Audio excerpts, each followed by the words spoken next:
Listo, entonces, de nuevo, buenos días. Y el tema que vamos a tratar hoy va a ser de todas maneras de una forma muy superficial, por esto, digamos, de la desaceleración que hemos estado llevando también, para que sea compatible con todo el contexto, que tiene que ver simplemente con el concepto de cómo hacer la integración de ecuaciones diferenciales. Nosotros, de hecho, ya lo vimos la forma inicial de hacer este tipo de cosas, que fue la integración tipo Euler que hicimos para esa partícula que hicimos rebotar sobre el suelo, en esa dinámica molecular básica que resolvimos hace ya un tiempo. Simplemente hoy lo que les voy a mostrar es un par de algoritmos extras que se utilizan en esta área para también resolver ecuaciones diferenciales de este estilo.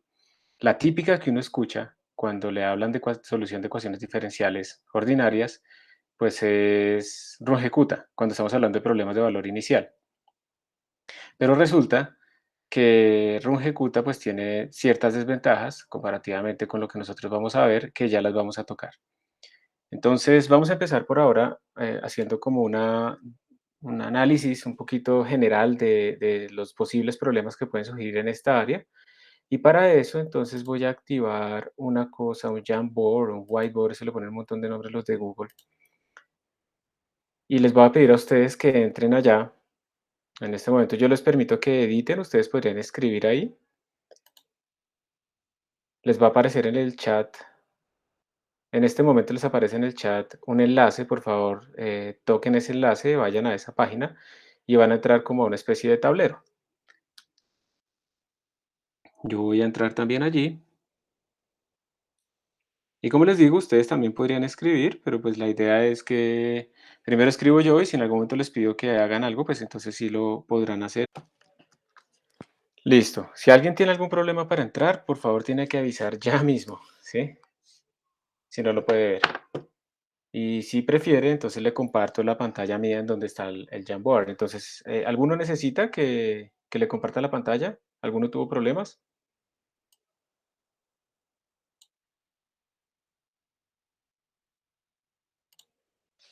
Bueno, asumo que no. Entonces, a ver. La idea es la siguiente. Ustedes quieren resolver una ecuación diferencial ordinaria. Entonces, ordinaria quiere decir que no tenemos, digamos, vamos a decirlo de esta manera, que no tenemos que hacer, no tenemos varias variables independientes. No tenemos que hacer ecuaciones diferenciales parciales como tal, que son un animal completamente diferente y que se trata realmente en cursos más avanzados y aquí no creo que alcancemos pues a tocar ese tema básico que a veces se tocaba. La idea es básicamente la siguiente. Primero que todo, ustedes pueden tener una ecuación de primer orden. Digamos que en ese caso, a ver dónde está, aquí. Digamos que ustedes en ese caso lo que tienen es derivada, digamos, de y respecto al tiempo igual a una función que depende del tiempo y que depende de y. Por ejemplo, eso es como lo primero que nosotros tendríamos. Esto se llama una ecuación diferencial de primer orden y quiero hacerles una indagación rápida. ¿Quiénes de ustedes acá no ha visto o no sabe nada sobre ecuaciones diferenciales ordinarias como de... Listo, David, no has visto nada, o sea, nunca has visto una ecuación diferencial.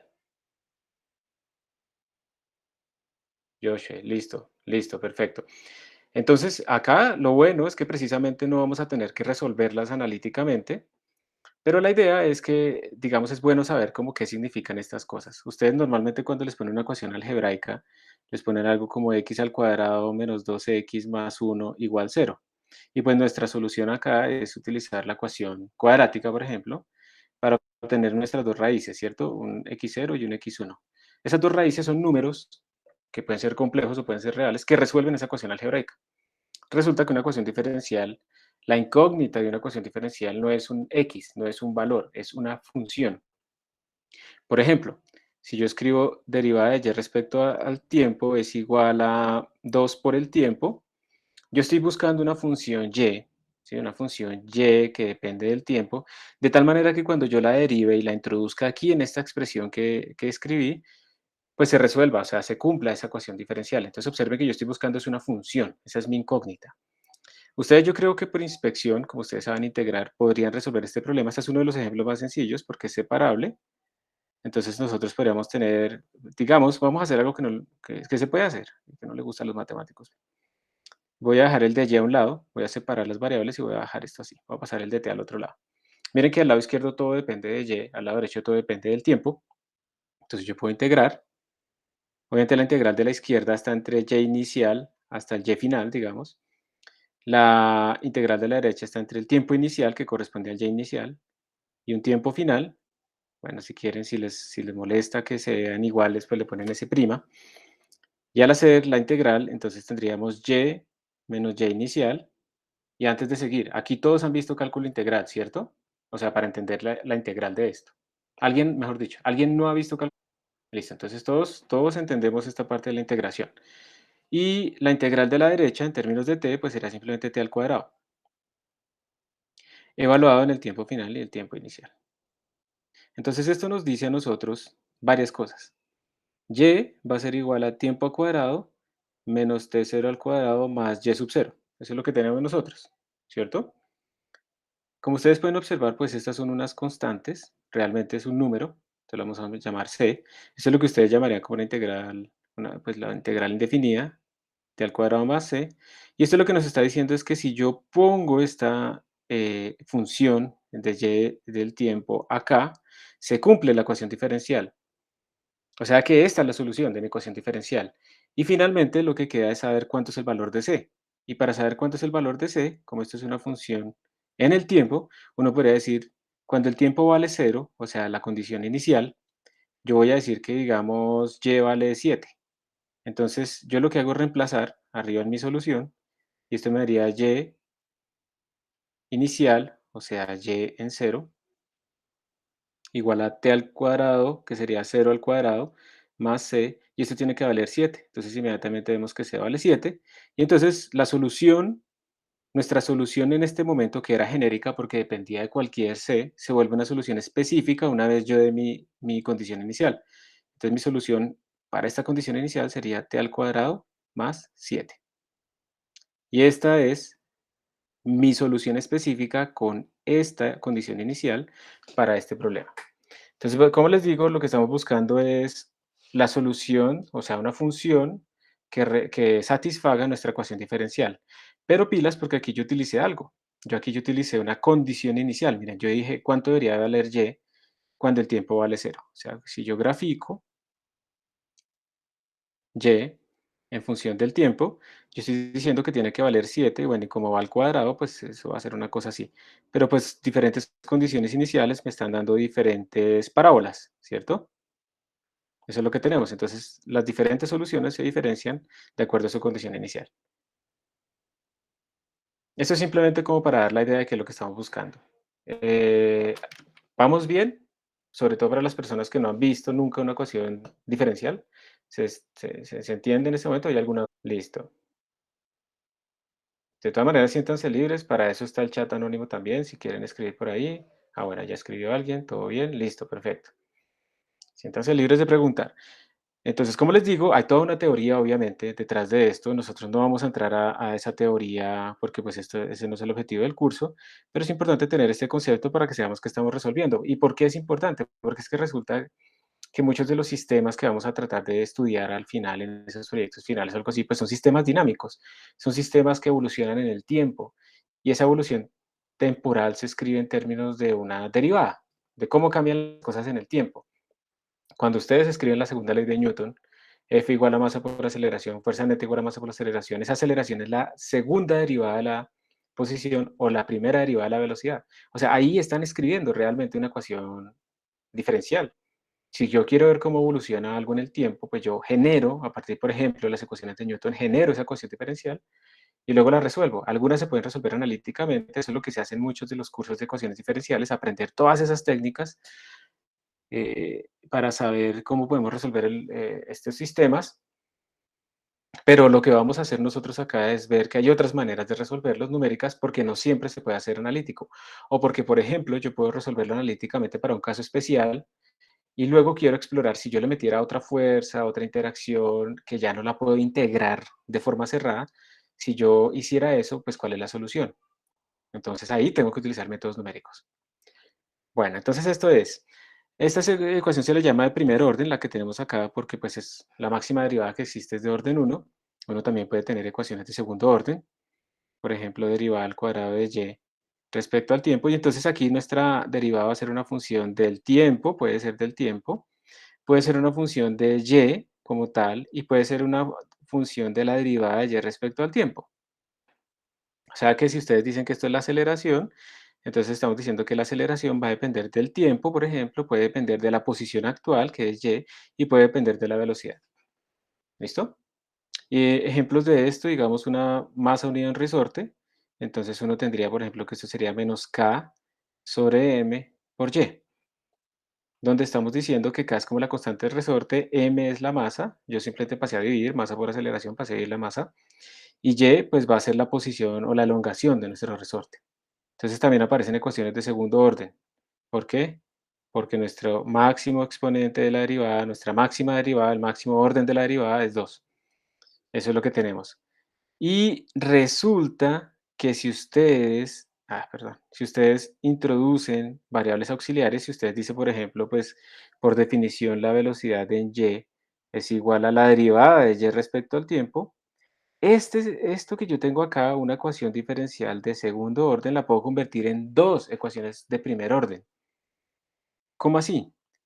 Porque miren que yo esta primera ecuación que escribí, yo la podría reescribir, en vez de la segunda derivada de la posición, la puedo reescribir como la primera derivada de la velocidad, igual a menos k sobre m por y. Y eso pues implica que yo introduje la velocidad, entonces yo tengo que decir cómo es la derivada de la velocidad. Entonces la derivada de la velocidad, perdón, voy a borrar. Ya introduje el cambio de la velocidad, ahora me toca introducir el cambio de mi posición. Entonces yo sé que la derivada de la posición respecto al tiempo, pues es la velocidad en y. O sea, esta misma, esta pasa directamente. Entonces introduciendo esta variable auxiliar que tiene una interpretación en este momento, que es la velocidad, yo convertí una ecuación de segundo orden, mire, una ecuación de segundo orden, la transformé en dos ecuaciones de primer orden. Aquí es importante que las ecuaciones sean lineales, ¿sí? Yo no puedo tener como derivada de y respecto al tiempo esto a la 1 medio. No, esto no lo puedo hacer. Estamos hablando de ecuaciones diferenciales lineales. ¿Listo? Las derivadas tienen que estar a la 1, básicamente. El y no, pero las derivadas sí. Entonces miren que yo puedo hacer eso. Yo puedo convertir una ecuación de segundo orden en dos ecuaciones de primer orden. Eso se convirtió en un sistema de ecuaciones. Esto es un sistema. Sistema simplemente porque son varias, porque se me forma como un vector de derivadas, ¿cierto? Donde ese vector podría yo decir está compuesto por y y por b sub y, yo lo derivo respecto al tiempo y este vector sería igual, lo puedo ver como una matriz aplicada en un vector o como ustedes quieran, puedo verlo como una matriz aplicada en el vector eh, y y b sub y. Y en este caso, pues esta matriz se escribiría como menos k sobre m, 0, y en este caso sería 0, 1. Entonces, al final, cuando ustedes vean ecuaciones diferenciales, van a ver que pues toda la teoría se va a basar en las propiedades de esta matriz y bueno, ahí aparecen un montón de cosas. El concepto fundamental en este caso es que si yo tengo una ecuación de segundo orden, la puedo convertir en dos ecuaciones de primer orden. Y en general eso se puede generalizar realmente a que si tengo una ecuación de orden n y es lineal, la puedo convertir en n ecuaciones de orden uno, metiendo variables auxiliares, la derivada de la variable original, la segunda derivada, que sería la derivada de la primera derivada, la derivada de la derivada de la derivada, la derivada de y así voy metiendo variables auxiliares. Entonces, por esa razón, voy a pasar a otra página. Ya me pasé a la página 2 por si acaso, por si a ustedes no se les pasa automáticamente, me pasé a la página 2. Por esa razón, cuando uno ve estos sistemas de solución de ecuaciones diferenciales, uno ve cosas así. Uno ve es que le escriben que esto es como un dy de t, como un vector, igual a una función vectorial o a esa matriz que depende de ese vector, depende de las velocidades, depende del tiempo y depende, digamos, de las siguientes derivadas. Aquí ya tenemos derivada de orden uno, sería la derivada de y respecto al tiempo al cuadrado, y así sucesivamente dependiendo del orden de nuestro vector. Nosotros para los casos que vamos a hacer en física, pues nosotros realmente en general vamos hasta la aceleración. Entonces básicamente nuestras funciones se van a reducir simplemente a esto. Depende de y, depende de b sub y, y depende del tiempo. Eso es todo. Eso es lo que quiere decir entonces que se escriba como vectores. Partimos de una ecuación de orden n a n ecuaciones de orden uno, se nos genera un sistema. ¿Vamos bien hasta o hay alguna duda? Listo. Dicen que todo bien en el chat oficial y en el anónimo, entonces, bueno, vamos a seguir. Bueno, ¿para qué todo esto? Para que podamos entender entonces por qué ahora vamos a hacer lo siguiente. Nosotros ya hicimos una integración anteriormente cuando hicimos esa estructura de partícula que rebotaba contra el suelo. Nosotros ya hicimos una integración, ya hicimos eso. Realmente nosotros lo que hicimos ese día fue aplicar algo que se llama el algoritmo de Euler, que fue decir, bueno, una derivada, esta derivada, yo la puedo aproximar numéricamente, como lo hemos hecho anteriormente, utilizando pues, la definición de la derivada. ¿Se acuerdan que decíamos que el límite, cuando h tiende a cero, tengo que poner el guante, disculpen un momentico, si no, no puedo poner la mano bien. Ya. Límite cuando h tiende a cero, igual ese guante es como malo porque me lo mueve las cosas. De f, esas son funciones que dependen del tiempo, entonces vamos a escribirla así, f de t más h menos f de t sobre h. ¿Sí? Esta es la derivada exacta. Cuando hacemos que ese límite tienda a cero, esto nos va a dar exactamente f' en t. ¿Listo? Esa es como nuestra definición, eso es lo que ya conocemos nosotros. Digamos que ahí no hay ningún problema. Pero ustedes ya saben que en el computador no podemos hacer esos límites, no podemos hacer que h tienda a cero realmente. Entonces lo que hicimos en ese momento fue decir, bueno, vamos a hacer un h pequeño, no cero, pero pequeño. Y entonces si yo lo hago pequeño, yo tengo que f en t más h menos f en t sobre h es aproximadamente igual a la derivada. Claro que ya estamos perdiendo aproximación. Entonces lo que yo voy a hacer, y recuerden que el truco de todo esto es que yo lo que voy a hacer es discretizar el tiempo, entonces yo voy a decir el tiempo empieza en cero, luego vale h, luego vale 2h, estos son nuestros intervalos de tiempo, y aquí vamos a ir aproximando cuánto vale nuestra función en cada uno de los tiempos, en términos del anterior. Entonces, este depende del anterior, este depende del anterior. Y los algoritmos de integración lo que hacen es eso. A veces para aumentar el orden de integración, yo hago que este dependa de este y dependa de este, por ejemplo. Y eso lo hace más complicado, pero mejora el orden de integración, mejora el orden de esa aproximación. Vamos a ir viendo ahorita un poco de eso más. Entonces, la idea es esa. Yo cómo puedo escribir el tiempo, el valor siguiente en términos del valor, al menos del valor actual. Entonces, básicamente voy a pasar esto a multiplicar, voy a pasar esto a sumar, perdón, y me quedaría que el f en el tiempo siguiente, esto fue exactamente lo que hicimos ese día, es igual al f en el tiempo actual más h veces el valor de mi derivada. Entonces ustedes dirán, pero ¿para qué pone la derivada si precisamente estábamos buscando la derivada? Pues precisamente es porque nosotros tenemos esta función, o sea, ustedes tienen que hacer un modelo que nos dé la función de derivadas. Esa es la clave, esa la tenemos que tener. Esa función de derivadas debe existir. ¿Listo? Porque si no estamos haciendo algo tautológico, ¿no? Estamos definiendo la derivada en términos de la aproximación y calculamos la derivada con la aproximación, entonces realmente no estamos haciendo nada. Entonces tenemos que tener un modelo antes de cómo son las derivadas. Nosotros es que a partir de la información de las derivadas queremos encontrar la solución del sistema. A eso se le llama el algoritmo de Euler. No es el mejor algoritmo, no es muy estable, pero es el más fácil de implementar.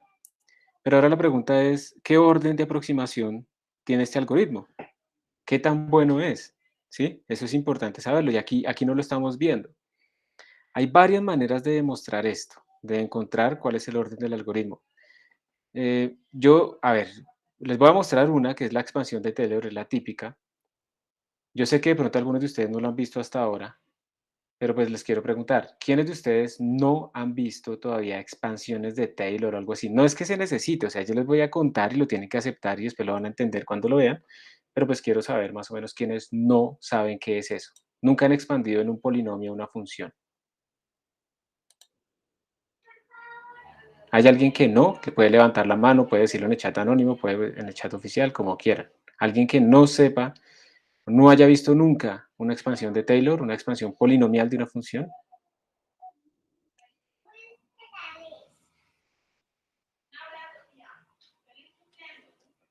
Bueno, parece que todos lo han visto alguna vez, Espero que también lo hayan entendido. Entonces, eso básicamente nos permite a nosotros expandir una función, en este caso alrededor de un punto de expansión, que sería el tiempo t, como parámetro de expansión h. Recuerden que h tiene que ser pequeño, no puede ser cero, pero tiene que ser pequeño. Entonces, digamos que si yo hago eso acá, yo digo f de t más h, la expansión de Taylor nos dice lo siguiente, a ver si recuerdo bien, ustedes me corrigen, es sumatoria desde k igual cero hasta, digamos, infinito, supuestamente. En el computador no podemos hacer eso, ni tiene sentido tampoco. No solamente porque nos demoraríamos tiempo infinito, sino porque llega un momento en que lo que vamos a sumar es tan pequeño comparado con lo que ya tenemos que simplemente se trunca a cero, entonces no contribuye. Y creo que esto era, a ver, esto no es así, no es x, esto sería en este caso t a la k sobre k factorial por la derivada késima de nuestra función respecto al tiempo evaluado en, eh, pu, eso no es t a la k, ¿no? Aquí sería, me pasa por ponerme a escribir la función. Eso sería h a la k, que es el parámetro de expansión, evaluado pues en ese tiempo t que estamos buscando. Eso quiere decir, vamos a escribir los primeros términos.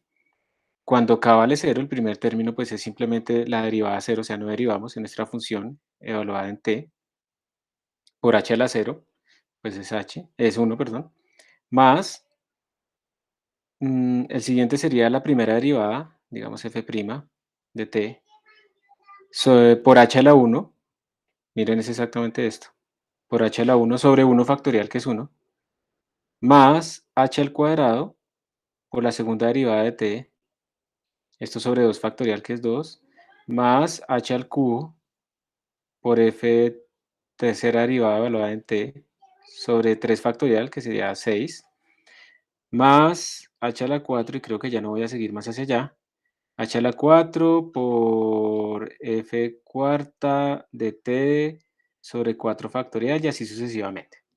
Esta expansión se supone que funciona porque se supone que h es pequeño, entonces h a potencias cada vez mayores es más chiquito. Los factoriales también son cada vez más grandes, crecen muy rápido, entonces esa división va siendo cada vez más haciendo más pequeño ese término, y las derivadas se supone que están bien comportadas. Sobre todo eso pasa pues en nuestros casos en física, reales, en la realidad, de los que encontramos comúnmente, pues que esas derivadas van disminuyendo cada vez más, no van explotándose más rápido que un factorial, pero puede pasar, o sea, nos podemos inventar funciones que hagan eso, pero no son las que vamos a tener en cuenta acá. Entonces, si ustedes ven esto, si ustedes comparan la expansión de Euler para la función siguiente, con esta expansión de Taylor, ustedes podrían decir el error en dónde empieza. ¿Cuál es el primer término? Y aquí lo que se busca es la potencia. ¿Cuál es la primera potencia de h que estamos descartando? ¿Ustedes cuál? Orden 2, exactamente. Entonces, como estamos descartando orden 2, uno podría decir que localmente en cada aproximación el error de Euler es de orden h al cuadrado. Pero ojo, obviamente estamos asumiendo que las derivadas están dominadas por h, o sea, son más pequeñas que h, que es un sistema bien comportado. Esto es el orden local.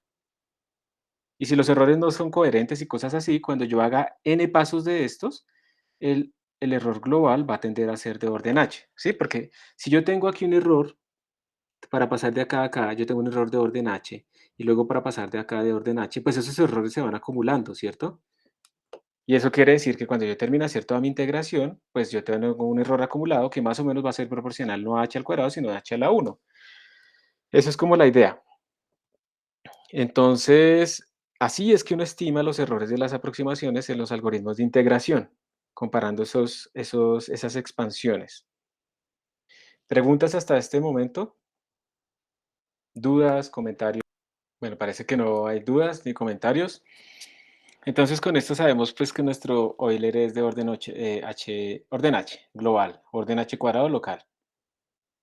Una pregunta que surge entonces, ¿será que podemos hacer algo mejor?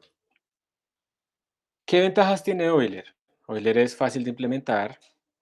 Además, solamente llamamos a la función de derivadas una sola vez, ¿sí? Y eso tiene unas ventajas, porque si esa función esa función de derivadas es una función pesada, digamos, para calcular, pues llamarla solo una vez es ventajoso. Ahí entra una persona, entonces le estoy copiando los enlaces del chat anónimo y también del Jamboard, por si quiere ir a ver lo que estamos haciendo en este momento en el tablero, en el Jamboard. Bien, entonces les voy a mostrar ahora la pantalla. Voy a ir acá, esperen, corro todo esto. Entonces tengo que ir acá, tengo que decir presentar. Y ustedes, por favor, háganme el favor y me confirman si están viendo mi pantalla, si son tan amables. Sí, señor, por ahí se ve. Muchas gracias. Entonces, miren, aquí me metí simplemente a Wikipedia, a la página de métodos de Rungecuta. Bueno, disculpen el pronunciamiento. ¿Esto cómo será? Rungecuta, bueno, voy a decirle Rungecuta. Y, y esos son métodos también para resolver ecuaciones diferenciales. Miren que es exactamente lo mismo, son también de valor inicial. Recuerden que aquí estamos hablando de problemas de valor inicial. Es decir, ustedes tienen que decir en el tiempo t igual 0 cuánto vale la función. Eso se llama problemas de valor inicial. Hay otros problemas que se llaman problemas de frontera, en donde yo llego en el tiempo t igual 0 vale esto y en el tiempo t igual 1 vale esto. Esos son problemas de valores de frontera que son, digamos, parecidos, pero mucho más complicados de resolver. Hay otros métodos, aquí son problemas de condición inicial solamente. Miren que de todas maneras se formula como un sistema o como una ecuación o como un sistema lineal, lo que hemos venido diciendo, con una condición inicial. Y ese es el típico Rungecuta que uno aprende. Ese es el típico Rungecuta de orden 4. Es muy famoso, es el que siempre se enseña, pues. Básicamente lo que uno hace es que tengo, digamos, el valor en el tiempo t o t inicial, como quieran. Esto simplemente es una iteración. Valor en el tiempo t y el valor en el tiempo t más h o t más delta t. Lo que se hace es lo siguiente, si yo utilizo el de Euler, Euler lo que dice es que va a aproximar la pendiente de esta curva, la va a aproximar simplemente por la pendiente de la recta que une los dos puntos. Eso es lo que tenemos nosotros en Euler. Y por eso el orden de aproximación de Euler pues tiene que ver con h al cuadrado. Lo que hace Rungecuta es decir, no, quieto, voy a partir este intervalo de t hasta t más h en un pedazo intermedio y voy a ir calculando las pendientes en estos pedazos y generando unas correcciones de esa pendiente. Y con eso voy a tener una mejor aproximación de cómo es mi función en este punto. Entonces, básicamente lo que se hace es decir, el y siguiente, mírenlo acá, el y siguiente es igual al y actual, n es como el tiempo, digamos, y actual, más un sexto por h, la partición, y toda esta suma de valores. ¿Qué es eso? Entonces ustedes van y miran, K1 es la función en el tiempo inicial. K2 es tomar la función de derivadas, recuerden que aquí la f es la función de derivadas. K2 es tomar la función de derivadas en un intervalo intermedio, observen. Entonces yo no lo estoy tomando aquí al final ni aquí al inicio, sino aquí en la mitad, pero además estoy utilizando este K1 aquí metido. Entonces yo estoy calculando como una especie de corrección a mi derivada. Ese K2 es una corrección a mi derivada, la que yo tomaría simplemente de ir de acá hasta acá derecho. Estoy tomando una corrección a mi derivada, teniendo en cuenta lo que calculé con K1. Luego K3 depende de K2, también es una corrección a la derivada. Y finalmente K4 depende de K3 y todas son correcciones de las derivadas. Entonces al final se puede demostrar que el error global se minimiza utilizando estos pesos. Así como hacíamos cuando hacíamos integrales, como por ejemplo por allá de Gauss o de Simpson. ¿Se acuerdan que jugábamos con los pesos para que fuera más apropiado? Es igual acá. Entonces, este es el más famoso, es el que más se utiliza, es relativamente estable, pero resulta que pasa lo siguiente. Hay un problema. A ver, esto es mucho mejor que Euler, muchísimo mejor, porque mire que el orden es 4. Recuerden que Euler es del orden cuadrático localmente y este es cuártico localmente. Entonces, ejecuta 4 es mucho mejor. Porque, ¿qué quiere decir eso? Que si yo disminuyo en 10 veces el h, el error en Euler disminuye 100 veces, pero el error en Runge-Kutta disminuye 10.000 veces. Entonces uno dice, pues, impresionante, ¿cierto? Pero ¿cuál es la desventaja de Runge-Kutta 4? La desventaja es que hay que llamar muchas veces a la función derivada. ¿Sí lo ven? Entonces uno podría decir, pues eso no pasa nada para los problemas que hemos estado haciendo, pero si calcular esa función derivada es muy complicada, por ejemplo, es un sistema de dinámica molecular en donde ustedes tienen 1.000.000 de partículas, la función de derivadas obviamente tiene que llamar a la función fuerza y tengo que calcular la función fuerza entonces entre todas las partículas. Eso es algo muy pesado y eso quiere decir entonces que tengo que hacerlo 4 veces por cada iteración. Y eso hace que se vuelva mucho más lento nuestro código. No que sea malo lo que estamos haciendo, simplemente que se vuelva un poco más lento nuestro código, ¿sí? 4 veces más lento. Entonces, todo esto en programación siempre hay una ventaja y una desventaja y uno tiene que aceptar eso y simplemente escoger lo mejor para el problema que uno tiene. Aquí les muestran una comparación de Rungecuta. Entonces, miren que la solución teórica es esta como café que tienen acá a esta ecuación diferencial que ellos pusieron, seno de t al cuadrado por y. Dicen que la roja es la exacta, pero yo la veo como, bueno, digamos roja clara. Y observen, por favor, que si utilizamos Euler, o lo normal, pues miren que Euler se va separando rápidamente de nuestra solución teórica. Si utilizamos una corrección en Euler, mejora, pero sigue separándose.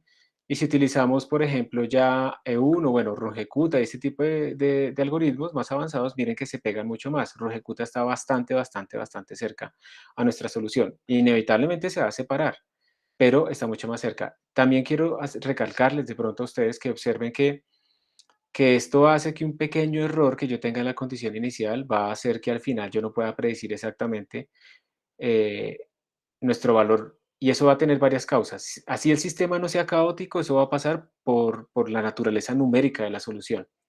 Pero si el sistema es caótico, con más veras va a suceder que un pequeño error en la condición inicial no nos va a permitir predecir lo que pasa al final.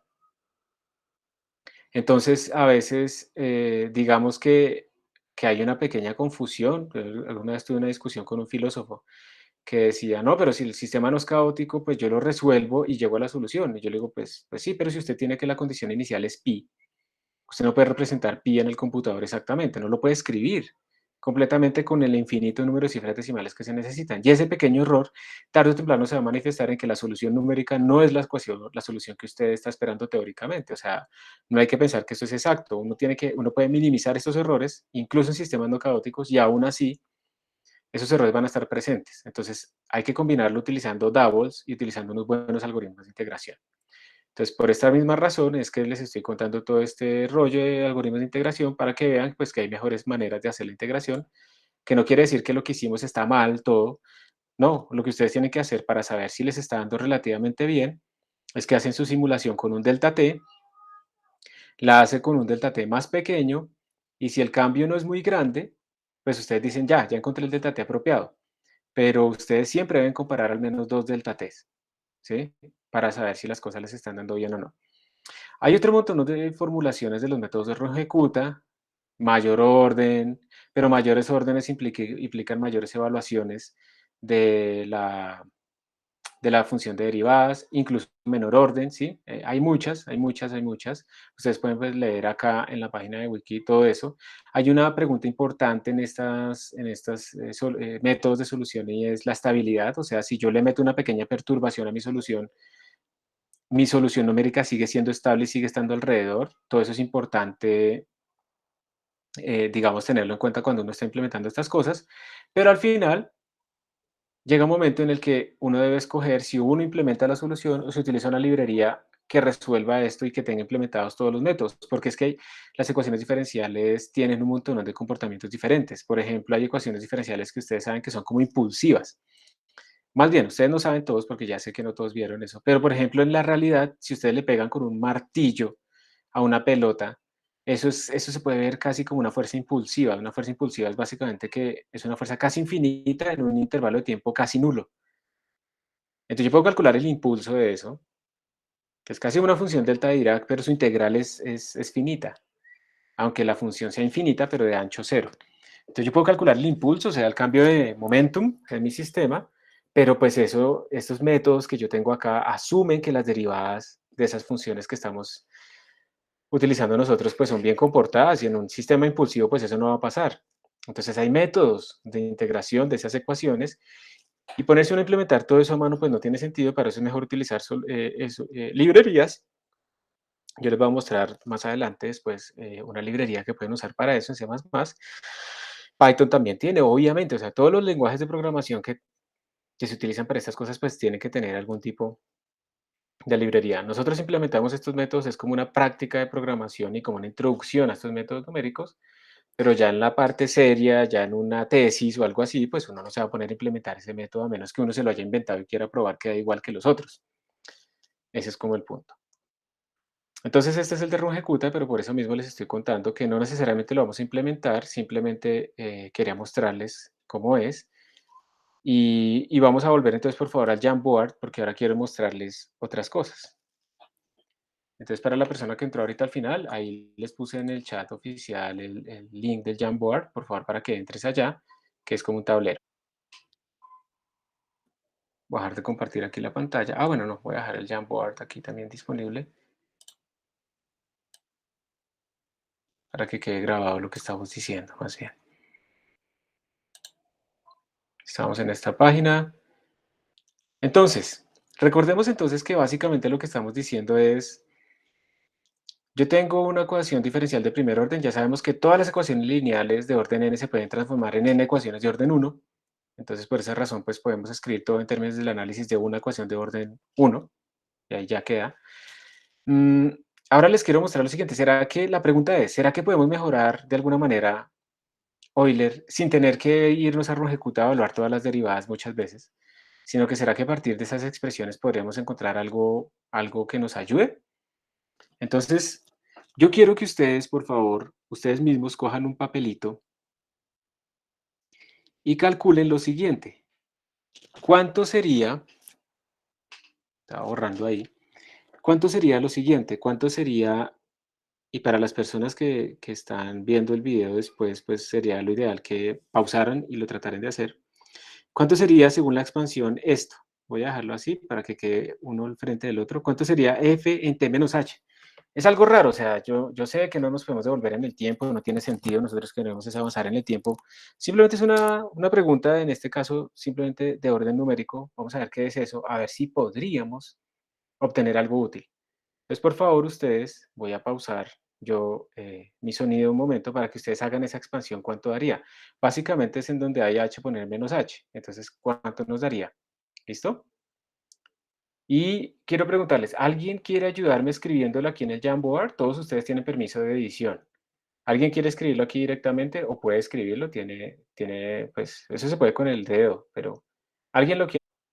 Pues no hay problema si no, pero... Mejor dicho, si alguien lo quiere hacer, adelante, puede empezar a escribirlo ahí directamente. Sí, aquí dice en el chat anónimo que básicamente es un menos uno a la K multiplicando cada término de la expresión. Sí, exactamente. Eso es lo que hay que hacer. Es muy sencillo en este caso, ¿cierto? Entonces ahí tendríamos que esto nos daría f de t menos h, pues yo empecé a escribir porque nadie lo quiso hacer. Aquí pues nos queda el cuadrado, entonces el menos h a la k, menos h al cuadrado, pues el menos, no, menos h al cubo sobre 3 factorial más h a la 4, f cuarta, derivada cuarta, la en t, por 4 factorial, más o menos, bueno, lo que sea. ¿Lo hice bien? ¿Cometí algún error?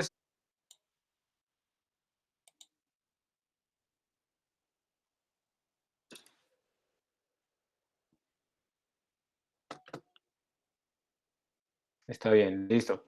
Entonces, ¿cuál es el truco de todo esto, chicos? El truco es, voy a dejar esto acá y poder ver si alguien escribe. El truco es el siguiente. ¿Qué pasará si, por ejemplo, yo sumo esas dos expansiones, f de t más h y f de t menos h?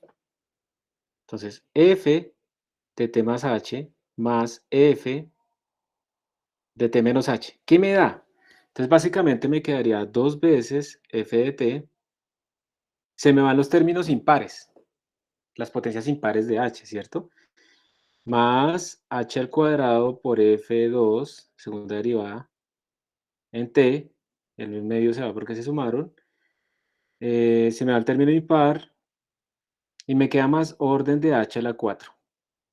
Entonces observen que de acá, esto es el secreto, pues, Voy a ponerlo en otro color. De acá yo podría decir, el f siguiente, f de t más h, va a ser igual al f anterior, f de t menos h, bueno, tras anterior, mejor dicho, más 2 veces f en el término anterior, más h al cuadrado por la segunda derivada acá, más orden de h a la 4. Eso sería lo que nos daría en este caso. Y si yo las resto, si yo hago f de t más h menos f de t menos h, ¿qué me daría?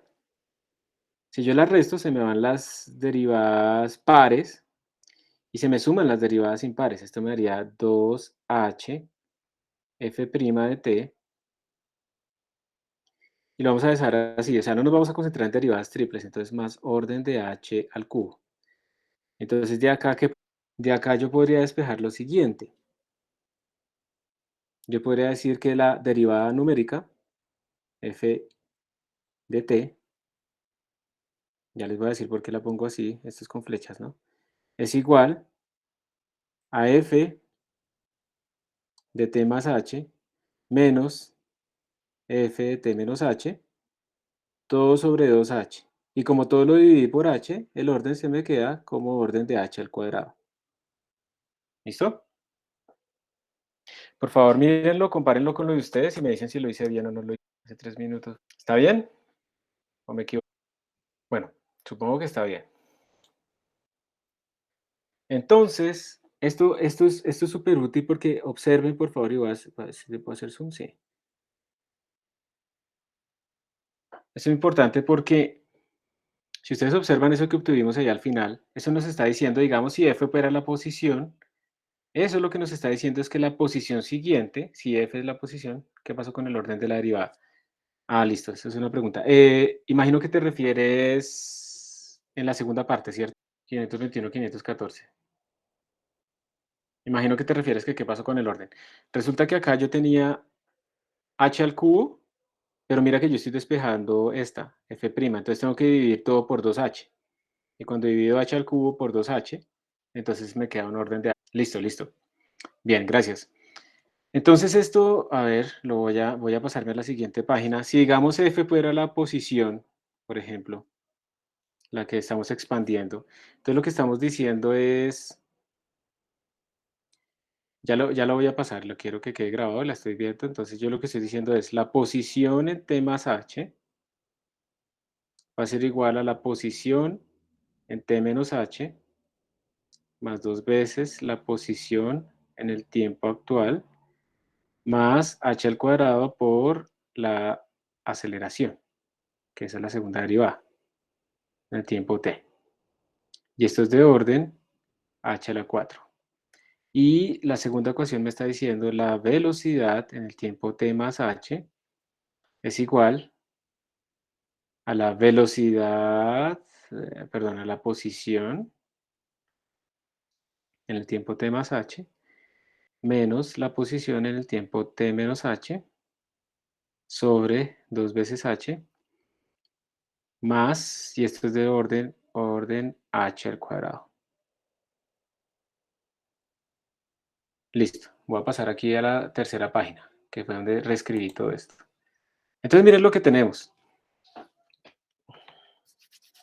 Eso es traducido a posición, o sea, estamos diciendo qué pasaría entonces si aplicamos ese algoritmo a la posición. Entonces nos está diciendo la posición nueva en t más h, usted la puede calcular con la posición tras anterior, más 2 veces la posición anterior, o actual, digamos, más h cuadrado por la aceleración, fuerza sobre masa. Y la nueva velocidad va a ser igual a la velocidad, perdón, a la posición nueva que usted acaba de calcular, menos la... Y esperen que creo que cometí un error acá. Esto no es en tiempo t más h, esto es en tiempo t, sí. La velocidad queda en tiempo t. Quieto. Esto queda en tiempo t. La velocidad en el tiempo t es igual a la posición siguiente menos la posición tras anterior sobre 2h. Es una derivada central, básicamente lo que estamos diciendo ahí. Y el orden es h al cuadrado. A esto se le llama el algoritmo. de Verlet. ¿Listo? Hay varias variaciones del algoritmo de Verlet, pero esto se llama el algoritmo de Verlet. Este se utiliza muchísimo en, digamos, en simulaciones, por ejemplo, de órbitas de planetas. ¿Por qué? Porque como la fuerza de gravedad, por ejemplo, es una fuerza que solo depende como de las posiciones relativas de las cosas, no depende de la velocidad. Entonces yo necesito tener muy buena precisión en la posición y observen la precisión de la posición. Orden de h a la 4. Casi que tenemos la precisión que nos da Runge-Kutta, pero solamente una vez estamos calculando la función de derivadas, la aceleración, la fuerza. Entonces ganamos un montón, comparado, por ejemplo, con Euler. Ganamos un montonón, simplemente jugando con las derivadas. ¿Cuál es el problema? Porque todo tiene su problema. ¿Cuál es el problema? Es que la velocidad ya no la tenemos con tan buena precisión. Tenemos la velocidad como con precisión tipo Euler. El Runge-Kutta nos daría como h al cubo, digamos. Pero, pues no es tan grave. No es tan grave porque como si estamos haciendo precisamente una simulación de una partícula que actúa, que está solamente bajo el campo de la gravitación, pues lo que nos importa más es la posición que la velocidad. Igual h al cuadrado no está mal, pero pues ese es como el costo a pagar. Entonces, observen que jugando con esto, pues uno puede obtener nuevos algoritmos. Este tiene otras propiedades, el algoritmo de Verlet, cuando ustedes vean mecánica analítica van a ver algo llamado la acción. Se va a encontrar que los sistemas, digamos, se pueden describir como los sistemas dinámicos como sistemas que minimizan la acción y entonces se encuentra que ese algoritmo minimiza la acción numérica y entonces al final este algoritmo es muy estable y anda como una sombra detrás de la solución exacta, conserva el volumen del espacio de fase. Bueno, tiene unas propiedades muy útiles. Pertenece a una gran clase de algoritmos que se llaman algoritmos simplécticos. Hay muchos más y mucho más poderosos. Ese es el más sencillo. Y además, ya para la parte de la implementación numérica, pues hay que tener en cuenta que hay un par de costos, un par de cosas importantes acá. Antes de hablar de esa parte numérica, de nuevo les quiero preguntar si hay alguna duda, antes de seguir, alguna inquietud, alguna cosa que no se haya entendido, antes de seguir hablando. Bueno, dicen que todo claro. Entonces vamos a seguir. Perdón. Entonces tenemos esto. Y ya digamos, hablando de la implementación numérica, pues hay que tener ciertos cuidaditos, simplemente, que es algo que uno siempre va a analizar cuando va a introducir estas cosas. Y numérica. Eso quiere decir simplemente, si yo lo voy a hacer en mi computador, ¿qué necesito? ¿Sí? ¿Qué necesito para que esto me funcione? La primera cosa que ustedes deben pensar, hay dos cosas. La primera cosa es cómo arranca el sistema. La segunda cosa es entre las cosas que estoy calculando. ¿A qué me refiero con esto? Primero, arrancar quiere decir, nosotros sabemos que estamos en un problema de valores propios. Esto es lo que estamos haciendo en en todo este momento. Entonces, en t igual 0 nosotros tenemos la posición inicial y tenemos la velocidad inicial. Esas son como las condiciones iniciales de nuestros problemas. Entonces pensemos, por favor, si fuéramos a hacer la primera iteración, o sea, vamos a implementar estas dos ecuaciones, si fuéramos a hacer la primera iteración, pues, ¿qué sale? O sea, ¿cuánto sería r de 0 más h? Eso es lo que queremos ver. Eso es el arrancar. Vamos a ver si podemos arrancar directamente nuestro algoritmo, si no hay que hacer nada extra, si no hay algún truco. Esto no lo hemos pensado antes porque el de Euler arranca sin ningún problema, pero vamos a ver que aquí no es tan fácil. Esto sería r de 0 más h debe ser igual a r de 0 menos h más 2 veces r de 0 más h al cuadrado por la aceleración en tiempo cero. Y el otro es b en 0 igual a r en 0 más h menos r en 0 menos h sobre 2h. ¿Qué problema le ven ustedes a esto o no le ven problema? Muy bien, ahí ya detectaron uno.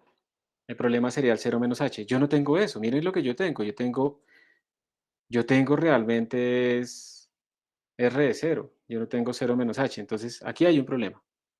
Vamos a ponerlo con rojo. Esto es un problema. ¿Alguna otra cosa? ¿Ven que de pronto haya de problema? Uno podría pensar de pronto que eso también es un problema, ¿cierto? La aceleración, exacto, muy bien, la aceleración en tiempo t igual cero.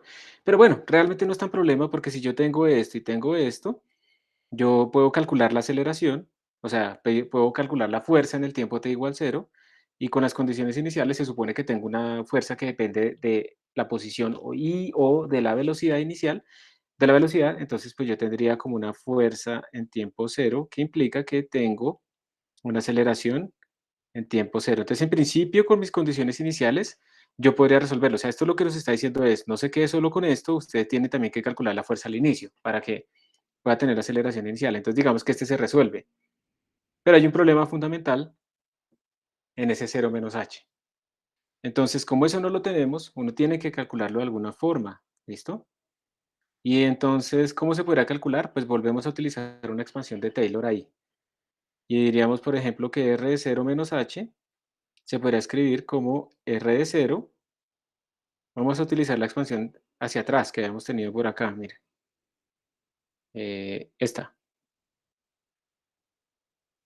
¿listo? Vamos a aplicarla, entonces f de cero menos h opa, será igual a r en cero menos h por la primera derivada, que es la velocidad en cero, más h al cuadrado sobre 2 por la aceleración en cero, que eso sí lo tenemos todo. Y el orden de esto es orden de h al cubo. Entonces podríamos hacer esto, o sea, esto es lo que significa arrancar ese algoritmo. Primero tenemos que, primera cosa, calcular la fuerza inicial para tener la aceleración inicial. Y segunda cosa, tenemos que eh, calcular este valor de R super anterior, digamos. No el último, sino el penúltimo. O sea, irnos hacia atrás en el tiempo. ¿Alguien cree que esto puede meternos algún error en nuestro algoritmo? Recordemos que esta cosa era de orden h a la 4 localmente. Y miren, comparen con esto que nos está dando h al cubo. ¿Creen que eso puede ser problemático o no?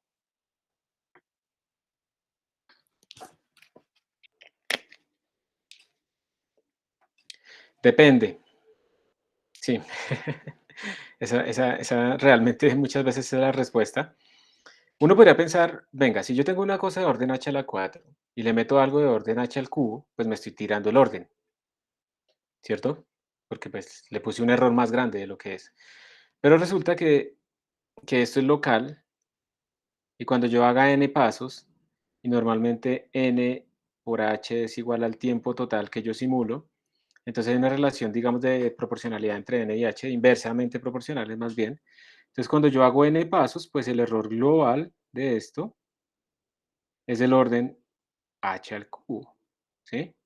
Y eso implica entonces que como es del orden de h al cubo, cuando yo meto un error inicial de h al cubo, pues no estoy afectando el error global. Entonces no va a haber mucha dependencia. La otra también es,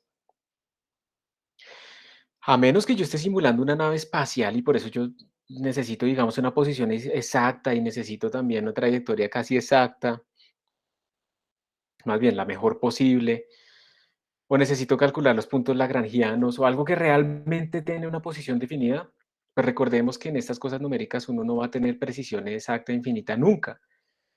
Entonces, si yo lo que estoy mirando es un montón de partículas que están chocando entre ellas y que pues es un sistema caótico per se, pues realmente esa condición inicial específica no es tan importante. Yo al final lo que debo hacer es como un estudio de muchas condiciones iniciales y ver cómo se comporta mi sistema en esas condiciones iniciales.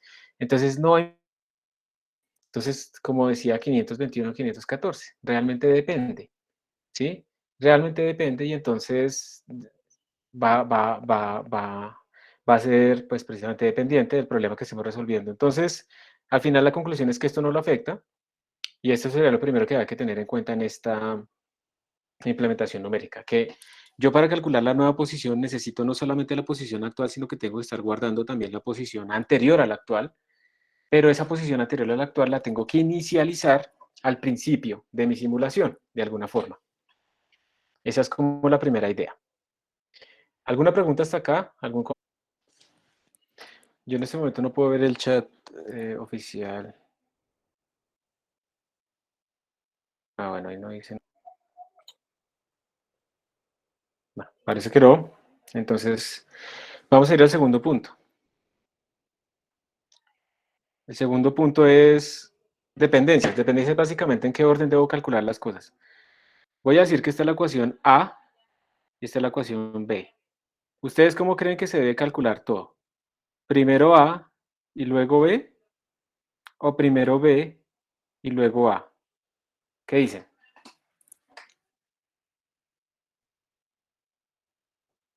Entonces aquí hay uno. Si quieren los que estén de acuerdo con primero B, bótenle un like ahí en el chat anónimo. Y yo voy a poner un primero A y hacemos una votación.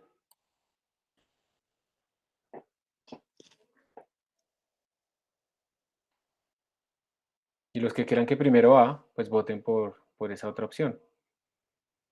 Hay 3 votos por primero B, hay un voto, se empató, van 3 y 3. Listo. Quisiera simplemente, si alguien quiere comentarnos por qué cree que primero A o por qué cree que primero B, ¿quiere hablar? ¿Quiere comentarnos por qué? ¿O quiere escribirlo? Bueno, entonces, ¿qué pasa si yo primero calculo A y luego calculo B? ¿O qué pasa si primero calculo B? Hagámoslo así, que fue la primera propuesta. ¿Qué pasa si primero calculo B y luego calculo A?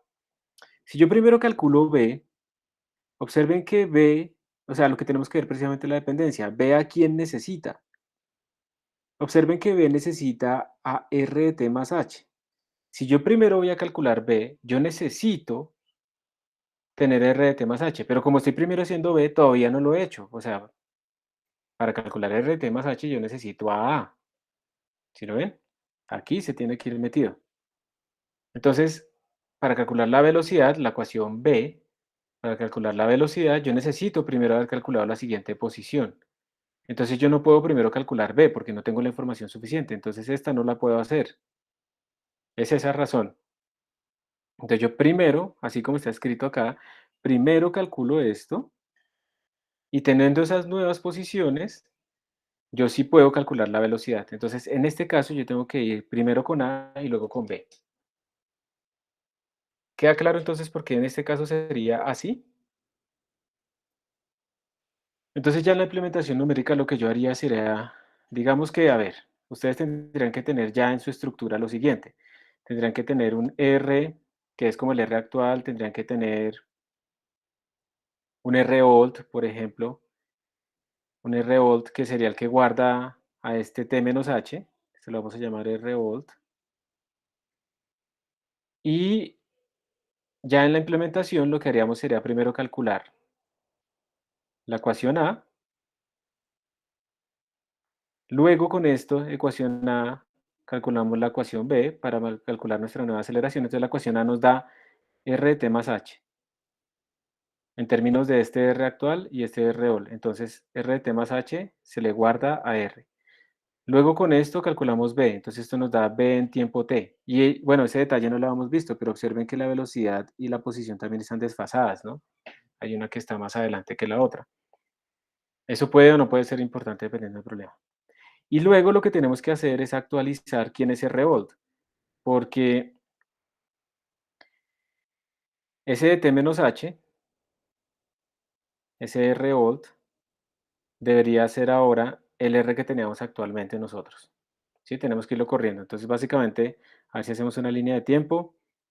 Aquí estamos en el tiempo T, ese es el tiempo T menos H, ese es el tiempo T más H, y ese es el tiempo T más 2H.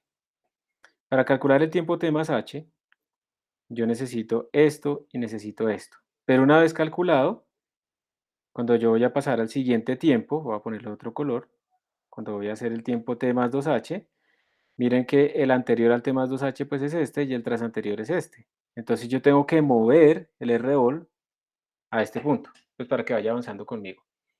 Profe, la ecuación B que está escrita en verde es B de T más H, ¿no?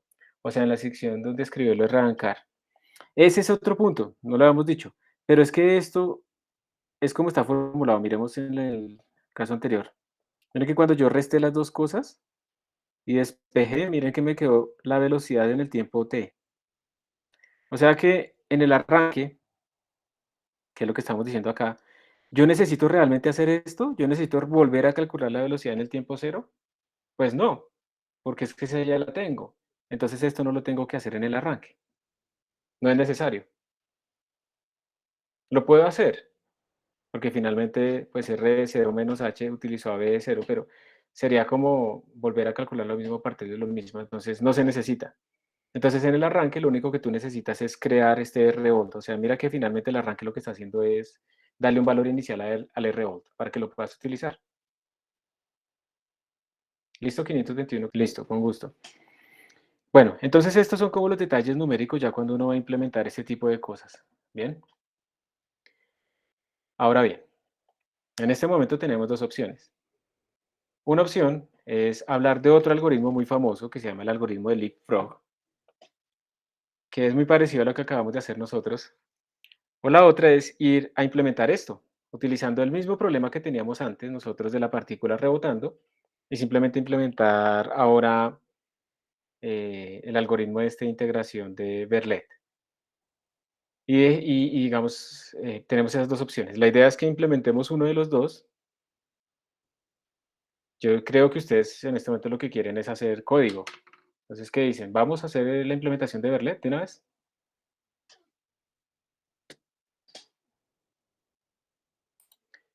Por si acaso, aquí dejo, está todo el Jamboard de lo que hemos escrito. Hago un resumen rápido mientras eligen. Voy a hacerles el quiz ahí. Ya les puse la encuesta para que ustedes respondan.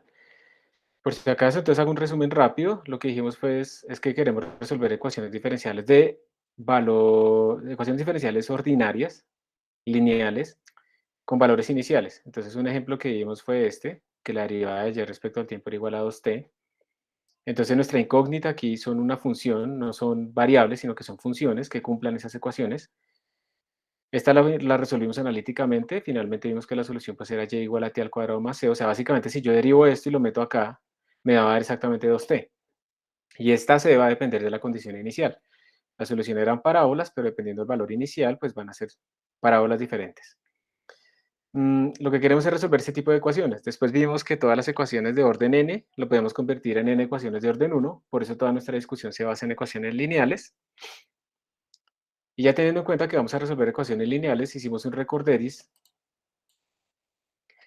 del método de Euler, que el método de Euler básicamente es utilizar esta aproximación de la derivada, pero teniendo en cuenta que h no le podemos hacer el límite cuando tiende a cero en el computador. Entonces simplemente decimos que esta forma de escribir las cosas es una aproximación de la derivada. La idea es que ustedes siempre que hacen un modelo con ecuaciones diferenciales, un modelo con la segunda ley de Newton o algo así, pues siempre van a tener esta ecuación de derivadas. O sea, esto es una entrada del algoritmo. Y entonces, básicamente lo que hacemos es escribir como nuestra función en un tiempo siguiente en términos de la función en el tiempo actual y sus derivadas. Eso es lo que estamos diciendo. Este es el algoritmo de Euler. Y luego lo que hicimos fue tratar de encontrar cuál era el error de ese algoritmo de Euler. Y para eso lo que hicimos fue una expansión en serie de Taylor de toda nuestra función. Y comparando término a término, vimos que en Euler uno lo que está es truncando esta parte de en adelante. Entonces, asumiendo que las derivadas son bien comportadas, y pues como esto está dividido también por factoriales cada vez más grandes, entonces uno asume que el término que domina todos estos es el de orden h al cuadrado. Entonces uno dice que el error de Euler es de orden h al cuadrado. Ese es un error local. Y si yo hago n pasos del algoritmo de Euler, pues vamos a tener un error de orden h global, aproximadamente, para las ecuaciones normales, que no, los errores no son coherentes. Después hablamos un poquito de Runge-Kutta y quedó en el video. Runge-Kutta es otro de los más famosos, el de orden 4, porque pues este error es de orden 4, h a la 4, con la desventaja de que la derivada se evalúa muchas veces. Entonces después nos preguntamos si podríamos jugar con estas derivadas, con estas expansiones de Taylor, perdón, para encontrar otros nuevos algoritmos de integración, otros algoritmos que nos permitan calcular los nuevos valores a partir de los actuales. Hicimos la expansión de f de t menos h, nos dio esto, y lo que hicimos fue después sumarlos y restarlos. Cuando uno los suma, se van los términos de potencias impares, cuando uno los resta, se van los términos de potencias pares, y ahí nos surgió un nuevo algoritmo que fue el que escribimos acá, que nos dice la posición siguiente en términos de la posición actual y la anterior a la actual, y la aceleración, y la nueva velocidad. Y a este algoritmo se le llama algoritmo de Verlet. Creo que aquí ya puse la pantalla. Esto que estoy haciendo simplemente es para resumir en la parte en que no puse la pantalla y solo hablé. Entonces, este algoritmo de Berlin es muy bueno porque pues es de orden h a la 4 y entonces nos da muy buena precisión en la posición y se utiliza por eso muchas veces en la simulación de sistemas tipo gravitatorios, donde la posición y la fuerza, donde la posición es importante porque la fuerza depende de la posición, no de la velocidad. Y luego estábamos hablando de la implementación de estos algoritmos, nos dimos cuenta que había un truco que había que resolver cuando hacemos el primer paso de tiempo, y es que esta posición tras anterior hay que inicializarla, lo que no existe. En el principio nosotros solamente tenemos posiciones en el tiempo cero, velocidad en el tiempo cero y fuerza en el tiempo cero. Entonces toca primero crear, antes de empezar a hacer la integración, primero hay que crear esa posición anterior. Y luego pues ya vimos la implementación. Entonces en este momento pues vamos a empezar la implementación. A ver qué dijeron. Todos quieren ir a programar ya. Entonces vamos a programar. Bueno, todos no, todos los que votaron. Listo.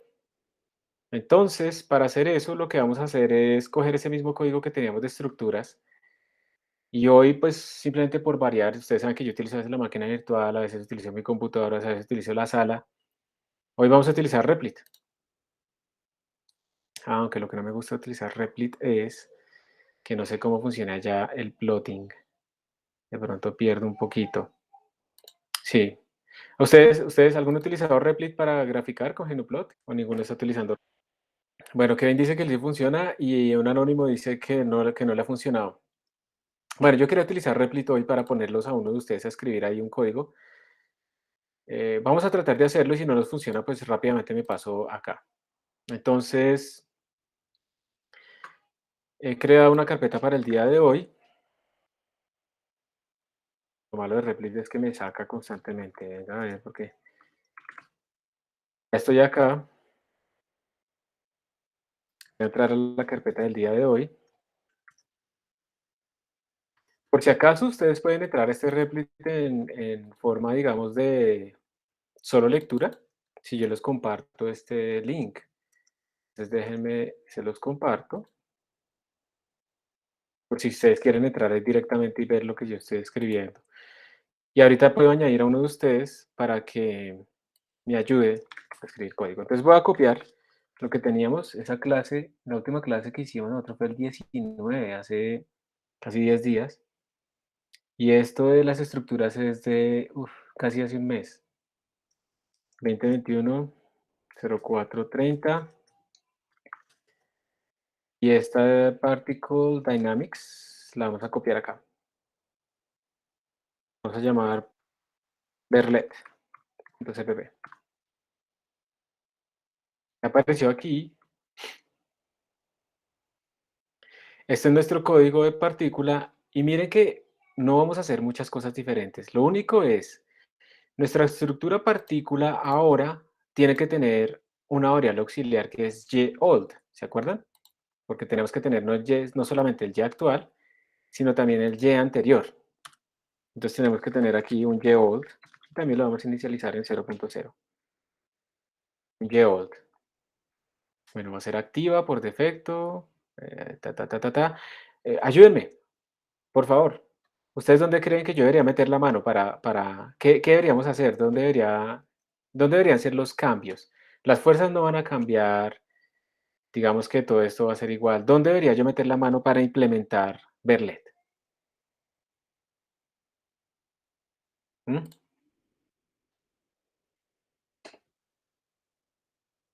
En la función TimeStep. Y además, ¿hay algo más que yo debería hacer o no? De acuerdo a lo que hemos discutido.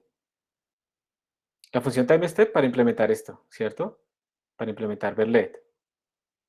Tenemos que indicarle lo de sumar vectores también. Y eso es una buena cosa. No hemos generalizado todavía este problema a 3 dimensiones. Vamos a seguir en una sola dimensión.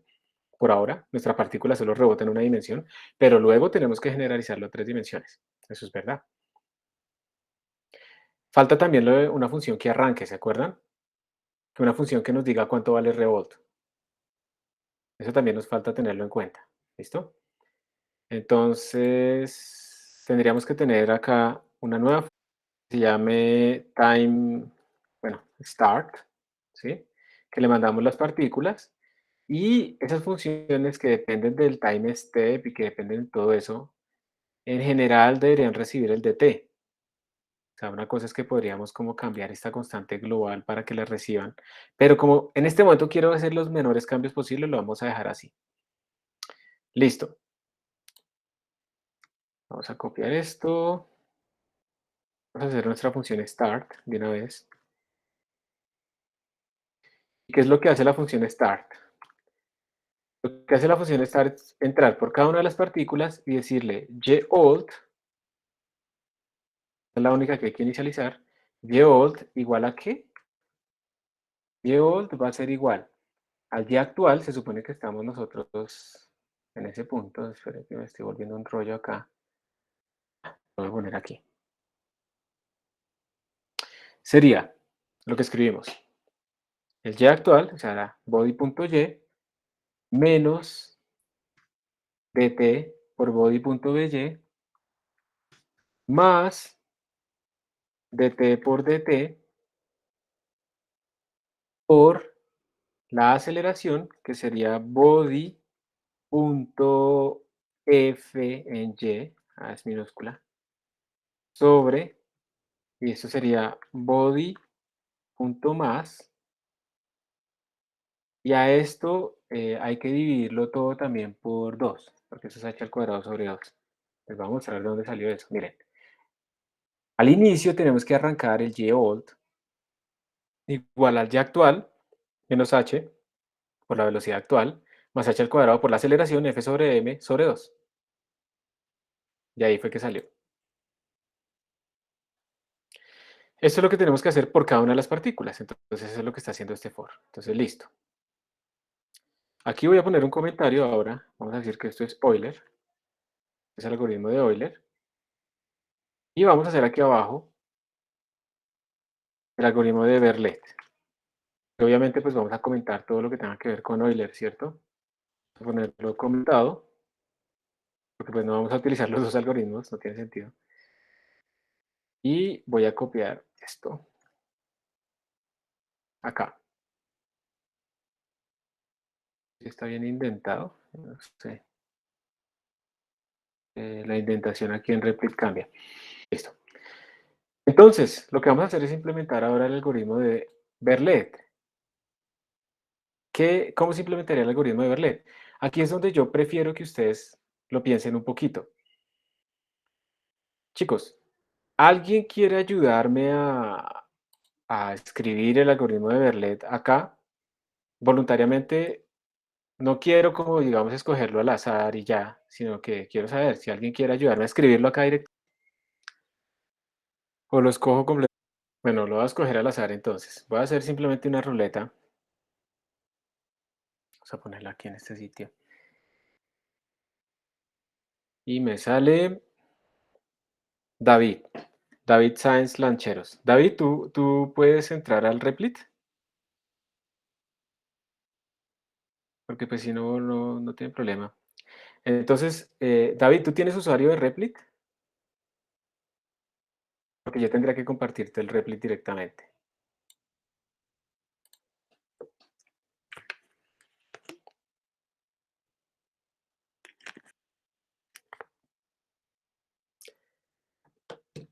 Dame tu usuario, yo te lo comparto y te va a llegar una notificación. O el email con el que te registraste. Listo, gracias. Ahí está. Es más, les voy a copiar este enlace y ahí todos podrían entrar. Yo no quiero notificaciones. Entonces todos podrían entrar ahí a editar, creo yo, me parece. ¿Ya pudiste entrar, David? Ah, sí, ahí estás. Entonces, acá lo que quiero es que hagas como la implementación. No tiene que estar perfecta ni nada de eso, ¿listo? Necesito es como que tratemos de programar ahí. Y alguien más, a ver, ahí está Juan Camilo. Juan Camilo, si quieres tú encárgate de escribir cómo sería la velocidad, David se encarga de la posición.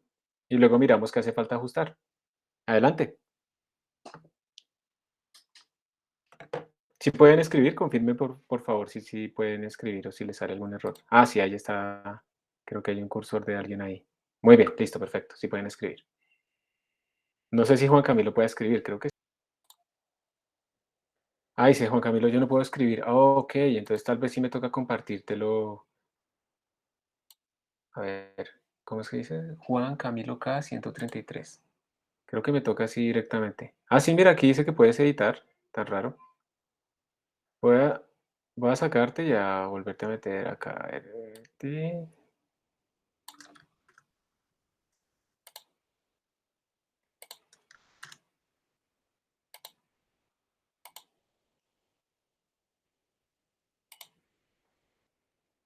dale, Juan Camilo, vuelve a entrar. Si quieres, recarga la página de pronto para que se recargue el permiso o algo así. Ahí ya puedes escribir, Juan.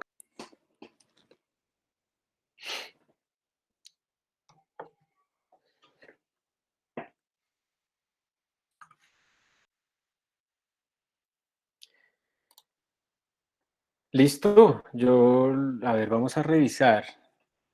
Dice body.y igual a body.y old. Muy bien. Ajá. Voy a separar aquí un poquito de esto. Más 2 por body.y. Muy bien. Más dt por dt por body.fy. Ujú. Sobre 2. Creo que este 2 sobra, ¿no? Cuando se sumaron el 1 medio y el 1 medio se desaparece. ¿Cierto, David? Ese creo que sobra. Listo. Y después, entonces dice, Juan Camilo dice, body.y, que es el actual que ya se actualizó muy bien, menos body.y, perfecto, sobre 2 por dt. Aquí hay un pequeñito problema y es que esto está dividido entre estas dos cosas. Si tú no lo dejas con paréntesis, entonces esto se va a dividir por 2 y todo ese resultado se va a multiplicar por dt. Entonces tienes que dejarlo como así. Listo, Juan Camilo, para la próxima. Muy bien, muy bien, muchas gracias. Falta una cosa. ¿Qué falta? Ahí Juan Camilo creo que Juan Camilo sabe que nos falta actualizar lo del YOLD, ¿cierto? Pero tenemos un problema. O sea, uno tendría que decir body.yold. Ay, perdón. Dale, dale, Juan Camilo, que yo estoy dañando lo que estás escribiendo. Body.yold, body.y. Pero esto está bien o está mal. Está casi bien, o sea, la idea es verdad, pero mira que nosotros hicimos un problema, tenemos un problema. Aquí actualizamos a body.y. Entonces aquí no le estás colocando el anterior, sino la.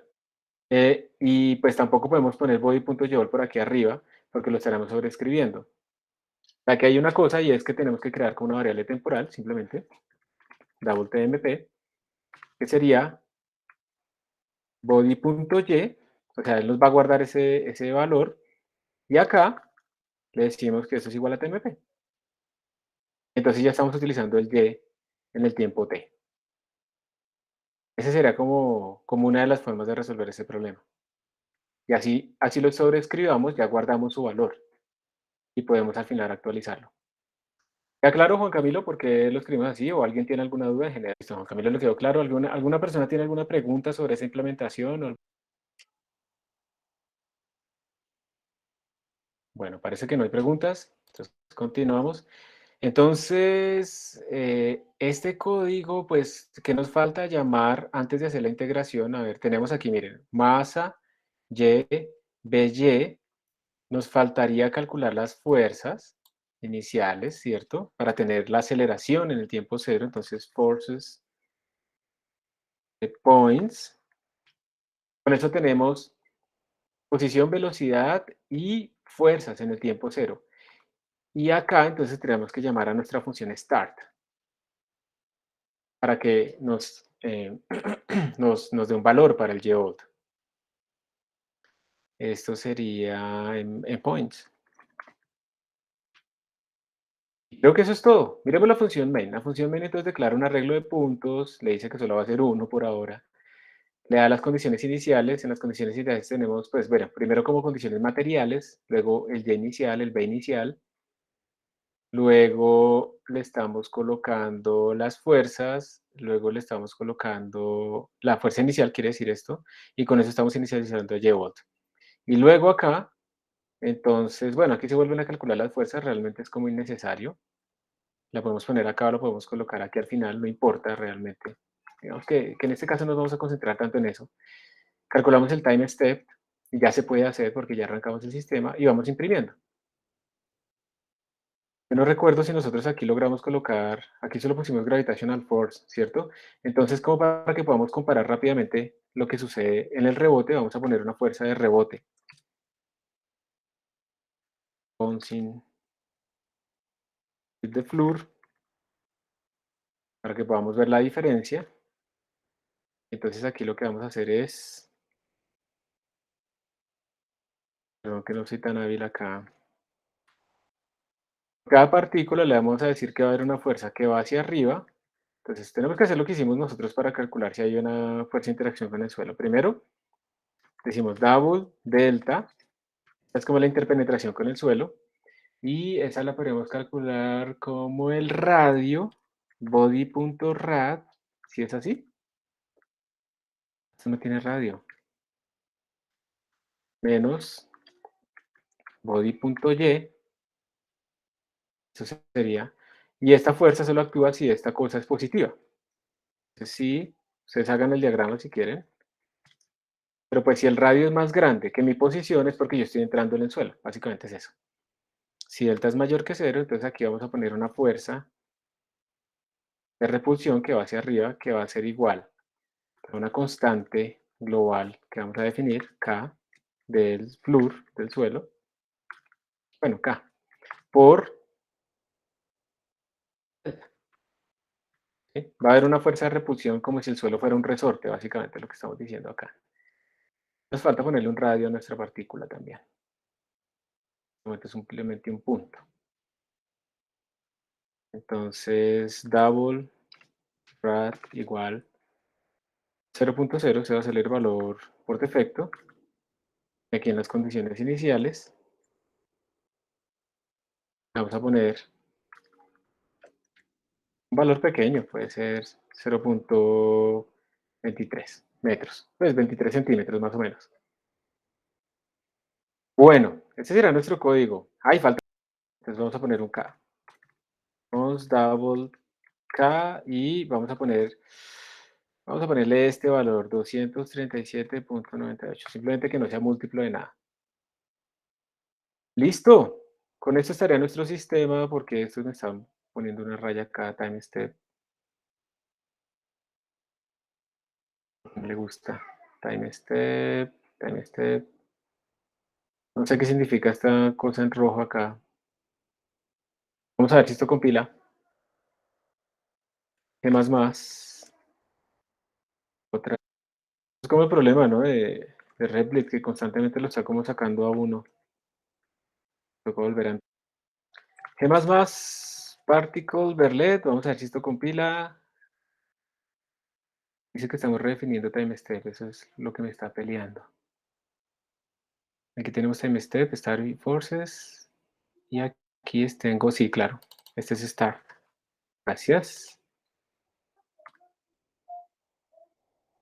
Ya compiló. Y si lo ejecutamos, pues aquí están los valores. Listo. Entonces ahora lo que vamos a hacer es esto. Voy a guardar esto en datos verlet.txt, que estará rebotando. Uy, miren lo que pasó. Miren esto. La partícula, aquí estamos escribiendo Y y BY. Miren que el BY se volvió terriblemente grande. Algo grave pasó. Miremos si esas condiciones iniciales tienen sentido. Yo le puse una altura de 2.36, 0.23. Entonces, ¿esto por qué va para allá? Si estará bien escrita esta fuerza. Si el radio, a ver, si el radio menos y, le ponemos body.fy más igual acá por delta. Vamos a quitar este momento, a ver si fue que implementé mal esta fuerza. Compilo, corro. Quiero ver los datos. Eso se me está explotando desde el principio.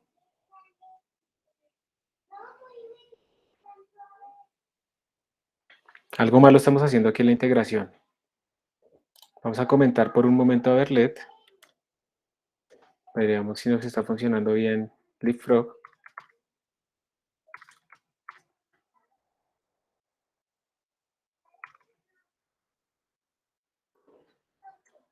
Listo. Compilamos, corremos. Ahora sí tiene cara. La velocidad se vuelve negativa, él va bajando, sigue para abajo. Pongámosle, activémosle esto, a ver si con hoy le rebota. Hicimos algo mal en la implementación de Verlet, ya vamos a revisar. Ay, este man va con esto, este va con esto. ¿Qué? 97.1. A ver, ¿esta quién cierra?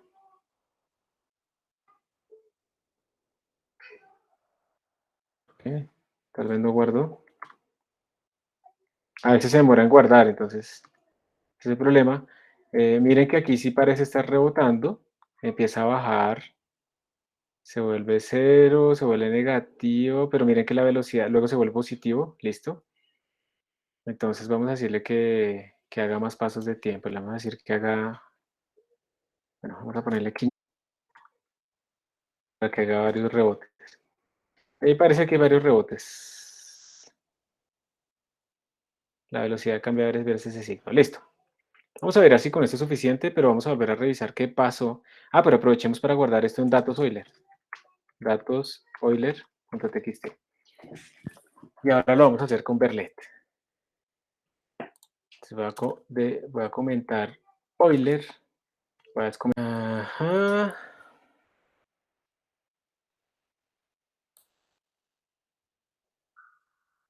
El nuevo sería, a ver si sí quedó bien escrito. El nuevo es igual al anterior. Vamos a ver si eso sí está bien. F de t más h. Aquí yo cometí un error, miren. Aquí va a restar, este que está sumando pasa a restar. Hay un error importante. Voy a ir allá. Miren, este que tengo acá, lo voy a poner más bien de color. Este que está aquí sumando, pues va a pasar a restar al otro lado. Aquí es con menos. Importantísimo. Entonces esto va con un menos acá. Esto va con un menos acá. Y ya. Entonces nos faltaba ese menos. Y es culpa mía. Ese menos es con el yeold. Entonces aquí va con un menos. El resto, vamos a ver si está bien de verdad. Más. A correrlo. Ahora sí se ve mejor. Entonces vamos a mandar esto a Verlet. Vamos a mirar los últimos datos de datos Verlet, cómo son, y miremos los últimos datos de datos Euler. Y miren que son muy diferentes. ¿Sí los ven? Son bien diferentes. Entonces ahora vamos a graficarlos para ver cuál tiene más sentido. Entonces lo que vamos a decir es plot datos Euler y le vamos a decir por ahora la posición usando 1,2 y datos Verlet usando 1,2 también. Esto sí, esto bota una ventana aquí arriba. Esto era lo que quería ver. Vamos a bajar un poquito acá. Observen lo que estamos obteniendo. Datos Euler es el morado. Datos Euler es el morado. Datos Verlet es el verde, con el mismo delta T. ¿Ustedes cuál consideran que es el mejor? Ah, me toca volver a entrar. Eso de pronto es lo que decía alguien que le molesta, pero no es tan grave. Plot, datos, Euler, .txt. con líneas y puntos. Ese por defecto coge el 1, 2. Y datos, verlet.txt. Ay, con líneas y puntos. Y le voy a tomar una foto rápidamente cuando salga eso, antes de que se muera. Ay, esto no es verdad.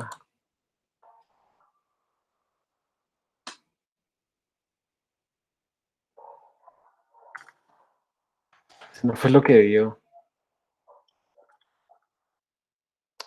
Algo pasó. Vamos a volver a compilar y a correr todo. Viendo eso. Ya no me gustó para hacerles las demostraciones. Pero sí es bueno para que ustedes puedan escribir código. Entonces uno gana y uno pierde ahí, realmente.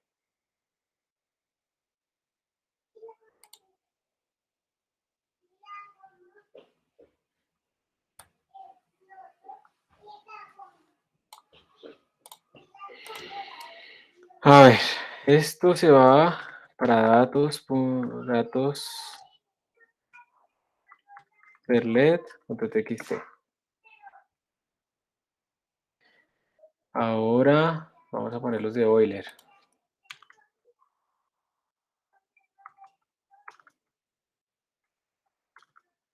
Esto obviamente se puede hacer mucho mejor con unas banderas, ¿sí? Que uno le manda al sistema. Se demora hartísimo. Como quiero que no se vaya a cortar la conexión ahí.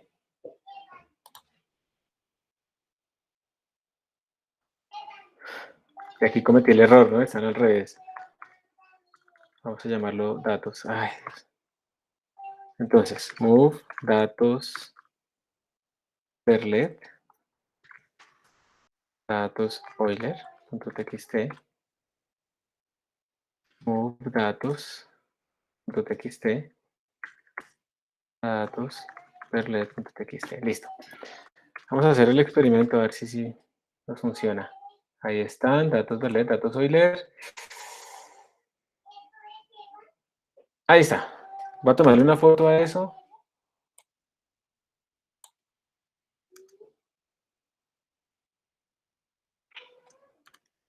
Ya, lo voy a abrir acá porque no quiero que nos vaya a pasar lo mismo. Entonces, miren, arrancan igual, la misma condición inicial, pero observen que después de la colisión, por eso la metí, porque es que esa colisión genera una sensibilidad mucho más fuerte, un cambio mucho más rápido en la dinámica del sistema y entonces hace que los errores de los algoritmos se noten más. Miren que en el primer rebote el de Euler pues se va mucho más arriba y como que estamos ganando energía, ¿sí? En cambio, observen que el de Verlet se está comportando supremamente bien y de hecho si graficáramos la conservación de la energía, pues vamos a ver que el de Verlet conserva muchísimo mejor la energía que el de Euler. Y esa es la gran diferencia. Entonces observen que con unos pequeños cambios hemos obtenido para el mismo delta t un algoritmo que se comporta muy, muy, muy bien. Y esa es la gran idea del día de hoy. Una especie, digamos, de tarea que quedaría con esto es graficar cómo es, por ejemplo, hay varias cosas, cómo la energía, ¿sí? O el cambio de energía para un tamaño fijo, cómo la energía en función del tiempo, tanto para Verlet como para Leapfrog, para varios valores de delta t. Lo que uno obtendría es que, pues obviamente el de Euler va creciendo y el de Verlet también cambia, pero mucho más pequeño. La otra es, uno podría calcular el coeficiente de restitución, que en estos casos uno esperaría que fuera 1, variando las alturas, y también va a ver que el de Euler pues, es más grande. Hay muchas maneras de ver la estabilidad de esos algoritmos, en esta, así digamos de forma práctica. Y así sería como uno podría implementar ese tipo de cosas. Hay otros algoritmos más que se pueden utilizar, como el de Leapfrog, pero con esto creo que queda como claro más o menos el tema. Entonces, ahí les queda a ustedes también el replit. Por favor, no lo vayan a modificar ya. Pueden jugar con él. Pues digamos, voy a quitarles el acceso de escritura y también lo voy a subir al repositorio. Y pues bueno, muchas gracias por su atención, su, su qué, digamos, su ayuda también en la escritura de códigos. ¿Alguna pregunta antes de? Ah, aquí dice, profe, algo que no me quedó claro, ¿por qué tenemos posición negativa? Ay, me han dicho ustedes el problema que tenemos del time step. Gracias. ¿Por qué posición negativa? Pues imagínate que lo que tienes es una esfera y la esfera está rebotando con el suelo, pero como nosotros no estamos haciendo aquí algo impulsivo en donde la esfera es rígida, el suelo es rígido, entonces la partícula va a entrar, o sea, piensa que como esto es un resorte, que estamos simulando el suelo y la esfera como un resorte, pues eso se va a comprimir y dependiendo de qué tan suave sea ese resorte, pues imagínate que es como una pelota de caucho que se dobla o como una pelota dura que cae en una sábana y luego rebota, entonces eso se va a meter más abajo de lo que era nivel cero.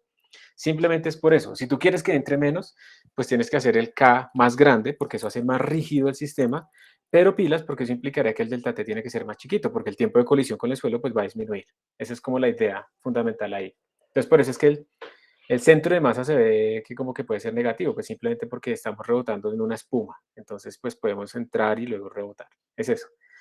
¿Por qué se hace una función start para J-Bolt? ¿No se podría poner en la misma función time step? Se podría, pero tú tendrías que decir, solo la llamo una vez. La función timeStep la llamas en cada paso de tiempo, pero la función start solamente es una vez, al inicio. Entonces, para evitar tener un if que le diga a la función timeStep, oiga, llame a start, pero solamente al principio, pues mejor la separamos en dos funciones diferentes porque hacen cosas diferentes. Y llamamos solo una vez a start, porque solo es una vez, al inicio. Después en adelante, Yeol ya queda con sus valores apropiados. ¿Listo? 521 y 512. Ay, 545, 196. ¿Queda claro? Bueno, entonces muchas gracias por su atención. Espero que esté muy bien. Cuídense y estamos hablando. Hasta pronto.